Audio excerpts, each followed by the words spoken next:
ಮೊದಲನೇದಾಗಿ ಆರ್ಥಿಕ ಸ್ಥಿತಿ. ಈ ತಿಂಗಳು ನಿಮಗೆ ಆರ್ಥಿಕವಾಗಿ ಸುವರ್ಣ ಅವಕಾಶಗಳ ಕಾಲ ಹೇಳಬಹುದು. ನಿಮ್ಮ ರಾಶಿಯ ಅಧಿಪತಿ ಶುಕ್ರನು ಅನುಕೂಲಕರ ಸ್ಥಾನದಲ್ಲಿರುವುದರಿಂದ ಹಳೆಯ ಹೂಡಿಕೆಗಳಿಂದ ನಿರೀಕ್ಷಿತ ಲಾಭ ಸಿಗಲಿದೆ. ಹೊಸ ಆದಾಯದ ಮೂಲಗಳು ಸೃಷ್ಟಿಯಾಗಲಿವೆ. ವಿಲಾಸಿ ವಸ್ತುಗಳ ಖರೀದಿಗಾಗಿ ಹಣ ವ್ಯಯಿಸುವಿರಿ. ಆದರೆ ತಿಂಗಳ ದ್ವಿತೀಯಾರ್ಧದಲ್ಲಿ ಅನಗತ್ಯ ಖರ್ಚುಗಳ ಮೇಲೆ ಹಿಡಿತಾ ಇರಲಿ. ವೃತ್ತಿ ಮತ್ತು ವ್ಯವಹಾರ. ಉದ್ಯೋಗಿಗಳು ಆಫೀಸ್ನಲ್ಲಿ ನಿಮ್ಮ ಪ್ರಭಾವ ಹೆಚ್ಚಾಗಲಿದೆ. ಬಡ್ತಿ ಅಥವಾ ಸಂಬಳ ಏರಿಕೆಯ ಸುದ್ದಿ ಕೇಳುವ ಸಾಧ್ಯತೆ ಕೂಡ ಇದೆ.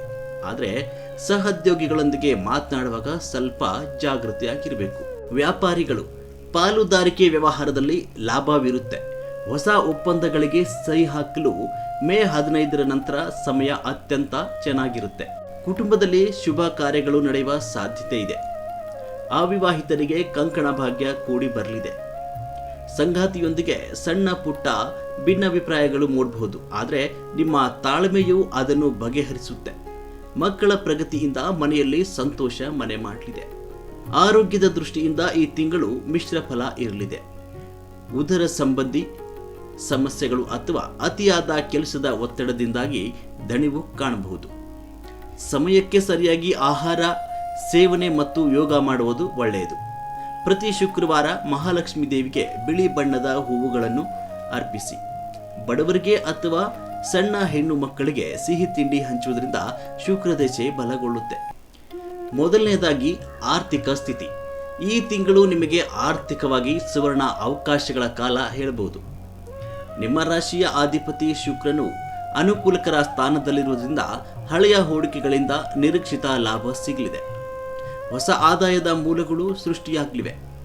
ವಿಲಾಸಿ ವಸ್ತುಗಳ ಖರೀದಿಗಾಗಿ ಹಣ ವ್ಯಯಿಸುವಿರಿ. ಆದರೆ ತಿಂಗಳ ದ್ವಿತೀಯಾರ್ಧದಲ್ಲಿ ಅನಗತ್ಯ ಖರ್ಚುಗಳ ಮೇಲೆ ಹಿಡಿತಾ ಇರಲಿ. ವೃತ್ತಿ ಮತ್ತು ವ್ಯವಹಾರ.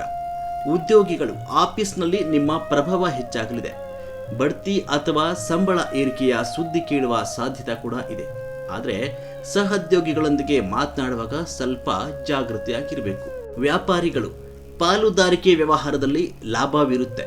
ಹೊಸ ಒಪ್ಪಂದಗಳಿಗೆ ಸಹಿ ಹಾಕಲು ಮೇ 15ರ ನಂತರ ಸಮಯ ಅತ್ಯಂತ ಚೆನ್ನಾಗಿರುತ್ತೆ. ಕುಟುಂಬದಲ್ಲಿ ಶುಭ ಕಾರ್ಯಗಳು ನಡೆಯುವ ಸಾಧ್ಯತೆ ಇದೆ. ಅವಿವಾಹಿತರಿಗೆ ಕಂಕಣ ಭಾಗ್ಯ ಕೂಡಿ ಬರಲಿದೆ.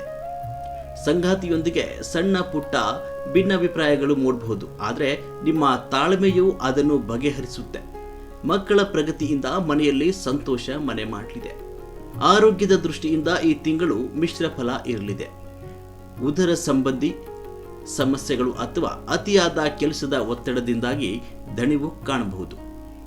ಸಮಯಕ್ಕೆ ಸರಿಯಾಗಿ ಆಹಾರ ಸೇವನೆ ಮತ್ತು ಯೋಗ ಮಾಡುವುದು ಒಳ್ಳೆಯದು. ಪ್ರತಿ ಶುಕ್ರವಾರ ಮಹಾಲಕ್ಷ್ಮಿ ದೇವಿಗೆ ಬಿಳಿ ಬಣ್ಣದ ಹೂವುಗಳನ್ನು ಅರ್ಪಿಸಿ. ಬಡವರಿಗೆ ಅಥವಾ ಸಣ್ಣ ಹೆಣ್ಣು ಮಕ್ಕಳಿಗೆ ಸಿಹಿ ತಿಂಡಿ ಹಂಚುವುದರಿಂದ ಶುಕ್ರದಶೆ ಬಲಗೊಳ್ಳುತ್ತೆ.